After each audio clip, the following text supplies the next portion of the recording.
Okay, so mixed bag sequence. We begin with a half butterfly.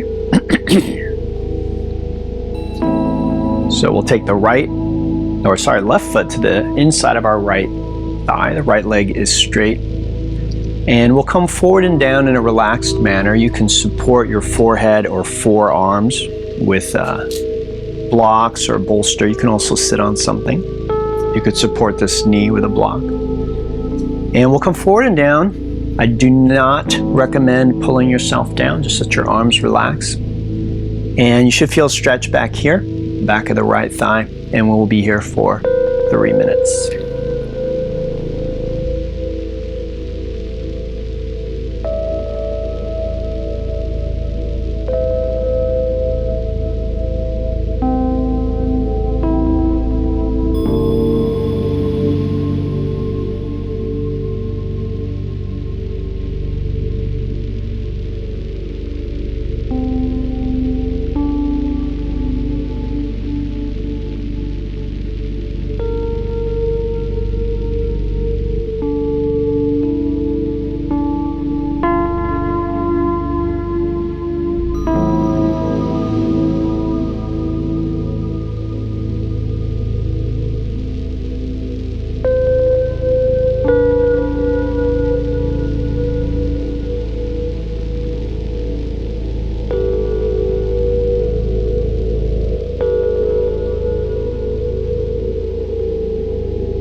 Let's switch sides, everybody.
Okay, this is our symmetrical posture for this set, and we'll have both legs straight. And the difference here is now with both legs straight, we're no longer targeting the hamstrings. It will create too much resistance to create a very effective hamstring stretch. So now actually we're targeting the back. Keep in mind the sensation back here will likely be much less intense than the hamstring stretch, and that is perfectly fine. That in fact is a good sign. We'll be here for 3 minutes.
Okay, rebound.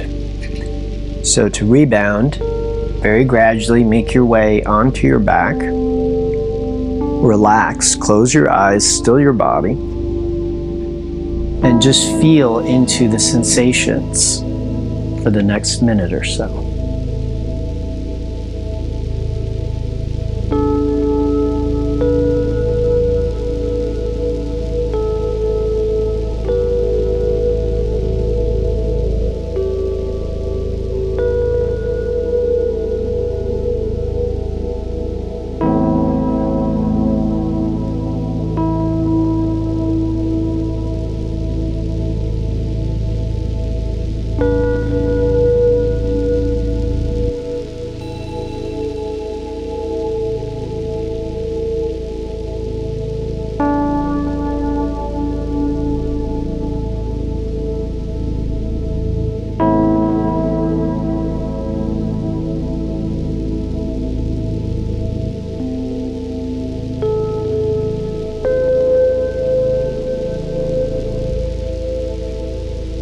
Okay, counter stretch, leg cradle.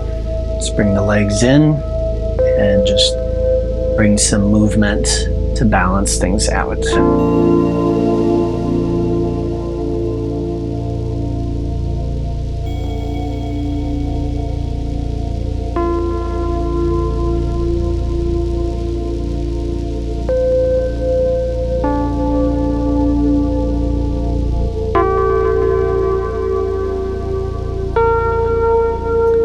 And then we have the hinge. So hands under our hips, palms down, legs straight up, lift the head and neck. Exhale, lower the legs. Inhale, pop them up. And exhale, use the weight of your legs to pull you up to seated. Okay, so half dragonfly is next. Turning to face the long side of your mat with your legs straight and wide. Feel free to sit on something. Your feet can point or flex in any direction, but we'll fold over the left leg and we'll hold the foot primarily to hold us in place. So we're not pulling ourselves down, we're just sort of holding ourselves over this leg. Now, if you feel a stretch here, that's perfect. That's what we're going for. If you do not feel a stretch here in your waist, the right waist, then try stacking the right shoulder over the left. Feel free to use a strap over your foot if that is helpful. We'll be here for 3 minutes.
Okay, gradually switching sides. This is half dragonfly.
Okay, one more pose before we break. This is our symmetrical.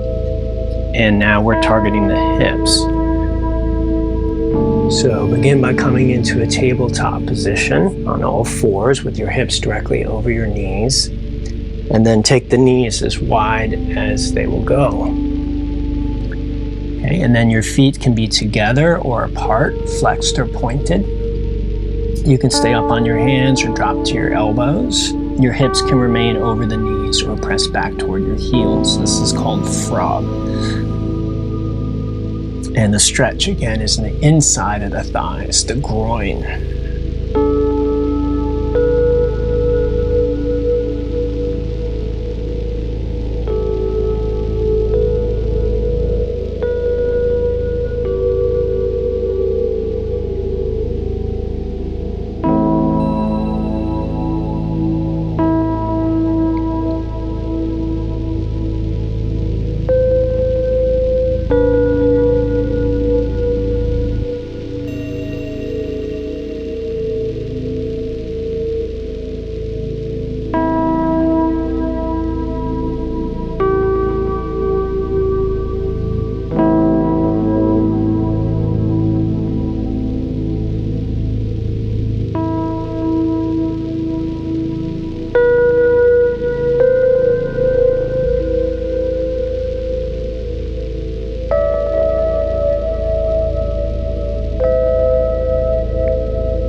To rebound, I recommend either child pose, so hips to heels, or you can lay on your belly, and that's called crocodile pose.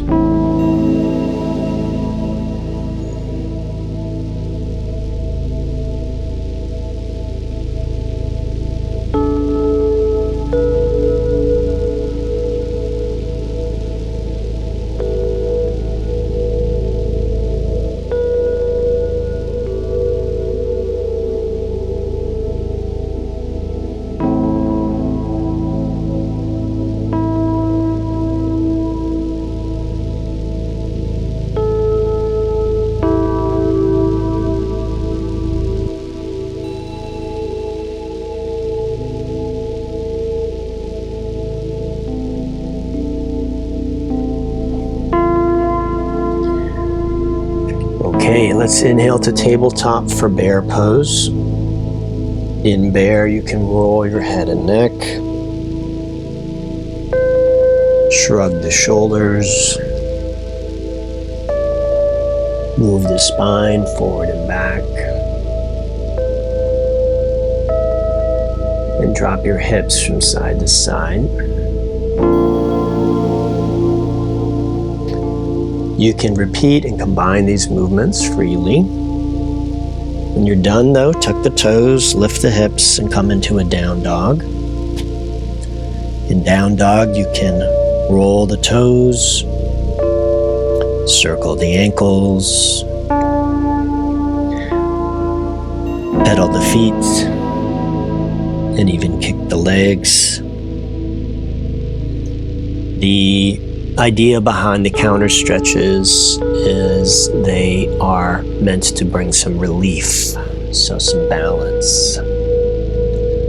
Okay, sleeping swan is next, bringing the right knee toward the right wrist, the right foot to the left wrist, the hips down and back, and the torso can either be up or down. The main stretch is in the outside of your right buttocks. Those are the glutes. So that's the area we're targeting here. This pose has quite a few possible variations, and so we will go over them quickly. The right foot could be flexed or pointed. It can be tucked under the left hip or drawn up level with the knee. Knee can point straight ahead or out to the right. The hips can rock left, right, or be squared to the ground. You can place something under your right hip to stabilize it, but it is not wrong or dangerous if your hips are floating above your mat. The head can be quite heavy, so feel free to support it with a yoga block or a bolster.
Switching sides, this is Sleeping Swan.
we will transition to laying on the belly, propping ourselves up on the elbows.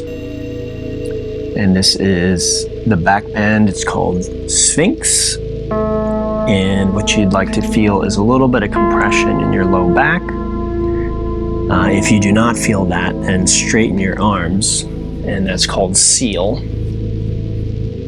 And Seal is just a deeper version of the Sphinx. Now, the variations for the two poses are identical. And we'll go over them briefly. The head can be held up, drop forward, or drop back. The shoulders can be depressed or relaxed. The legs can be together, wide apart, or anywhere between those 2 points.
Okay, rebound in either crocodile or child pose.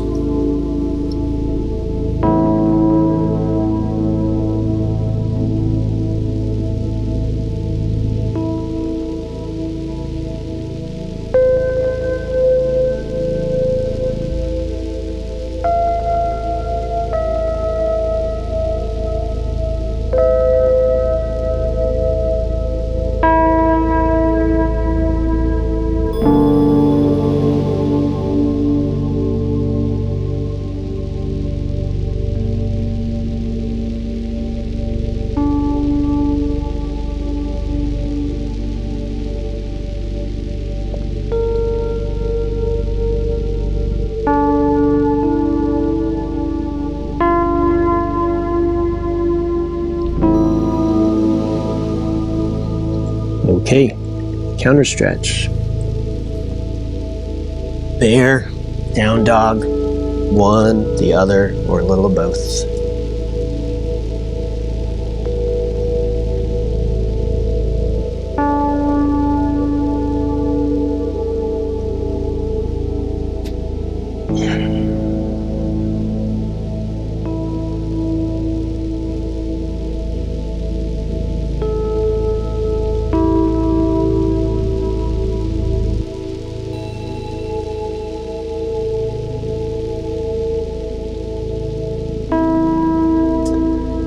Okay, coming back onto your belly.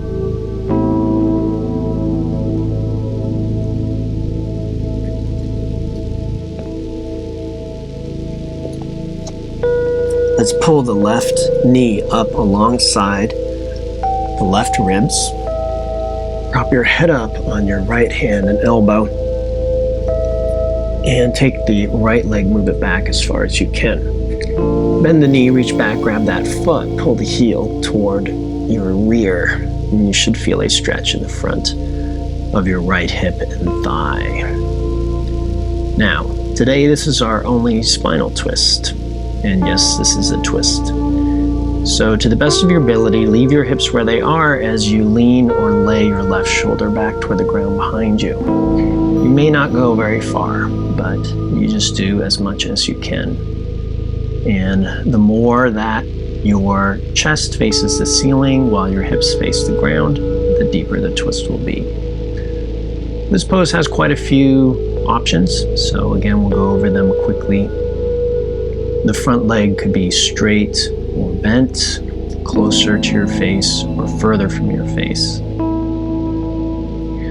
So, general rule of thumb, the straighter your leg is and the closer to your face it is, the deeper the stretch will be or the more intense the posture will be. Remember, the main stretch is going to be felt at the front of the hip and the thigh. Those are your quads and hip flexors. You can keep your head in your hand, but you can also rest your head on your upper arm, a block, a blanket, or straight on the ground. The head isn't really part of the pose, so just make yourself comfortable. The shoulders we've already mentioned, they should either be stacked or the left shoulder should be moving toward the ground behind you. The right foot, most people will simply pull the foot toward their rear and create a good quad stretch that way. However, some people find kicking the foot back away from them while still holding it can be very effective as well. This is called cat-tail pose.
Let's switch sides. You'll see me turn around, and that's just so I can continue facing the camera. You shouldn't need to do that.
All right, everybody, one more pose. Pressing back to a kneeling position on the front half of your mat. You can sit on your heels, between your heels, or on a block or two. Your toes can point back or out to the sides. And your knees can be together or apart. The two areas that tend to be problematic are the feet and ankles, and then the knees. So if your feet hurt, pad them. If your knees hurt, try sitting higher or taking your knees wider, or both. If you feel a stretch in the front of your thighs, then just remain where you are. And if you do not, you can lower back onto your hands, elbows, onto a bolster, the crown of your head, or perhaps all the way flat onto your back. This is called saddle pose.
Let's rebound.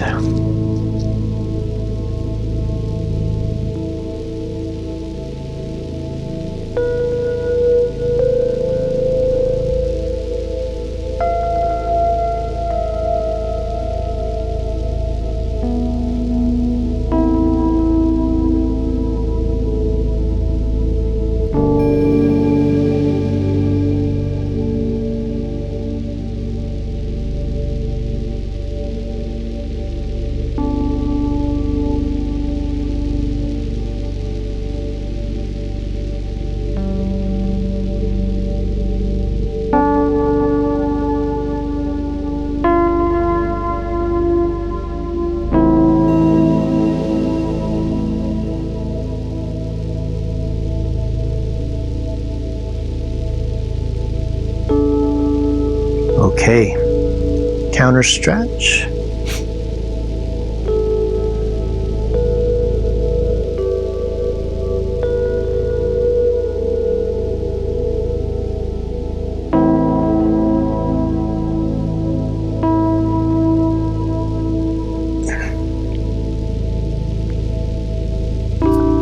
And then at this point, you have two choices. One is to simply lay back down and take a longer relaxation, really as long as you like, as long as you feel like you want. And then the other choice is to get up and get on with your day. I hope you enjoyed today's practice. If there are any questions, please reach out. I'm happy to talk with you. Otherwise, have a lovely day, and I'll see you next time. Namaste, and have a great day.